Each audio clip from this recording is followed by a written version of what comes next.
Olá, vamos gravar uma aula agora, conteúdo América Inglesa, para os alunos da primeira série do IP, Instituto Presbiteriano de Educação. Tá bom?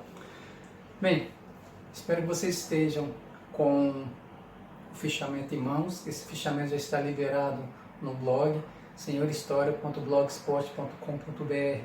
A ideia minha aqui é a mesma de sala de aula. Eu vou explicando o conteúdo a vocês, quando necessário ler alguns textos e, à medida do possível, fazendo uso da tela. Essa tela substitui a sala de aula, a tela da sala de aula. E mesmo com a claridade, talvez, não ficar com a visibilidade tão boa, mas vai nos ajudar um pouco sobre isso. E também vamos dividir esse vídeo em duas partes. A primeira parte, essa parte mais introdutória, e a segunda parte, a maneira mais conclusiva. Ok? Então vamos lá. América Inglesa, compreendendo a formação de um país multifacetado. Quais são os objetivos com esse capítulo? Nós queremos, ao final do capítulo, ter estudado isso tudo. A minha ideia aqui é de compreender as origens históricas das desigualdades e do preconceito nos Estados Unidos. Parece estranho dizer isso, porque os Estados Unidos é conhecido como terra da liberdade, terra da oportunidade, da democracia. Todavia, essa é a ideia que eles vendem, é a imagem que é passada não só para o Brasil, como todo o mundo. Mas quando você estuda as origens do país, a história é um pouco diferente. A questão com o indígena, com o negro, com o imigrante, não é tão democrático como eles gostam de pintar nas telas de televisão, coisa parecida nos seus filmes, nos seus livros, nos seus jogos e até nas músicas. O outro objetivo, analisar o processo histórico que se deu na formação das 13 colônias.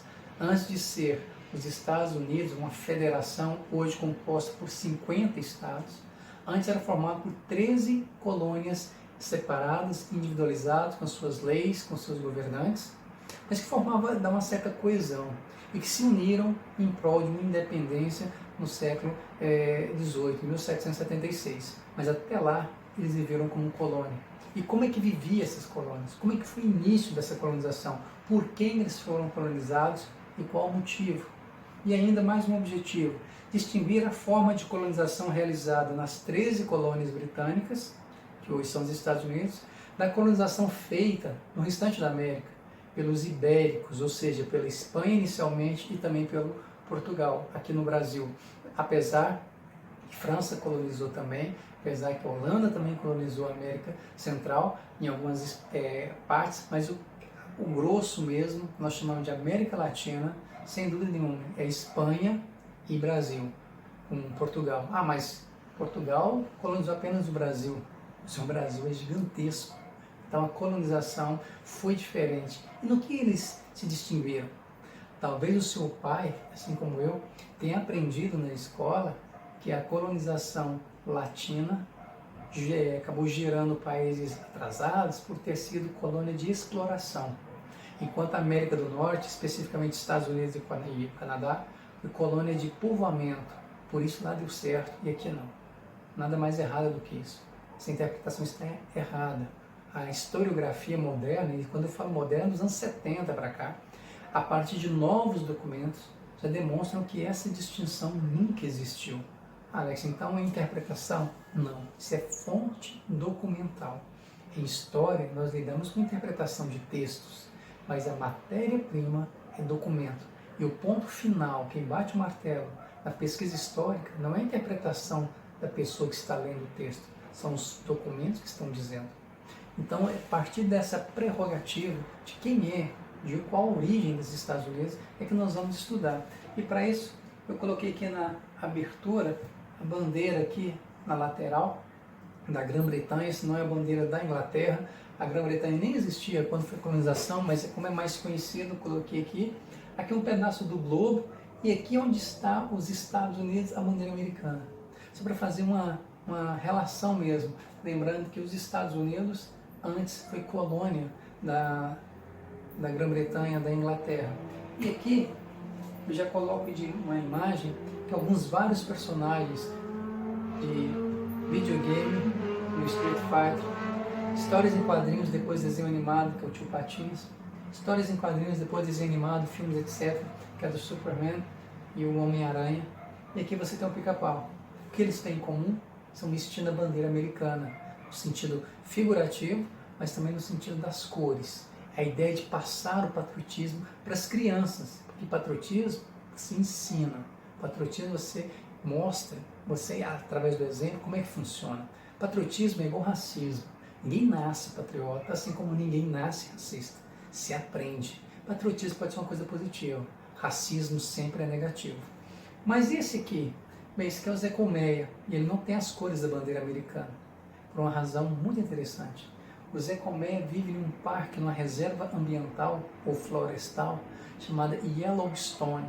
Foi o primeiro parque com essa ideia de ser uma reserva ambiental no mundo. Quem fez?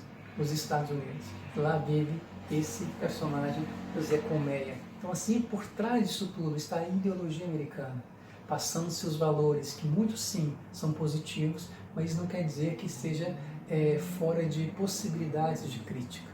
Nós devemos sempre pensar criticamente. Crítica aqui no sentido de questionar, não no sentido de não quero nem saber, vou embora, virar as costas, não. Isso é pensamento de pessoa preguiçosa intelectualmente. É você tentar entender o processo. Todo mundo está sujeito a fazer isso e deve fazer isso. Uma outra imagem, a Capitã Marvel e aqui a Mulher Maravilha. Novamente o que elas têm as cores da bandeira vestida claramente. Nessa nova versão da Mulher Maravilha fica um pouco mais desfocado, mas se você pegar no desenho animado, a Mulher Maravilha era nítido, o vermelho, o azul e o branco. E aqui embaixo, saudosismo puro, um desenho dos anos 80, chamado de Super Amigos, onde era a sala principal deles, a sala de justiça. Qual era a cidade? Não aparece o nome, mas é Nova York, porque é o centro do mundo, é o local onde se protege a humanidade. E aqui você tem uma cidade comum americana, aqui você tem uma casa, dentro dessa casa a bandeira americana, aqui você tem uma rua comum, não é um dia de feriado civil, de independência dos Estados Unidos, mas é normal para eles saírem às ruas celebrando o país. Como eu disse, o patriotismo é muito forte. E aqui você pode perceber a bandeira americana, as cores, e você percebe as estrelas. São 50 estrelas, cada cor representa um estado americano. Começaram com 13 estados, hoje são 50. São 13 faixas, uma para cada estado americano. E as cores seguem aquele princípio das cores da Grã-Bretanha, lá da Inglaterra também, que é uma história à parte. Bem, esse aqui é o contexto. E esse contexto está muito forte em uma série que estava no Netflix, acredito que já foi tirado, chamado Saints and Strangers, que fala sobre exatamente esse período da colonização dos Estados Unidos. E o outro filme, do Patriota, o Mel Gibson, super produção, porém nada mais fantasioso do que esse filme aqui, chamado Patriota. É dentro desse contexto que nós vamos desenvolver a nossa ideia. É dentro desse contexto que nós vamos buscar entender a formação das 13 colônias britânicas e que não vamos chegar à independência ainda, mas vamos entender um pouco melhor como que nasceu a que hoje é a maior potência do mundo. Mas esse desenvolvimento a gente vai ver na segunda parte do vídeo, ok?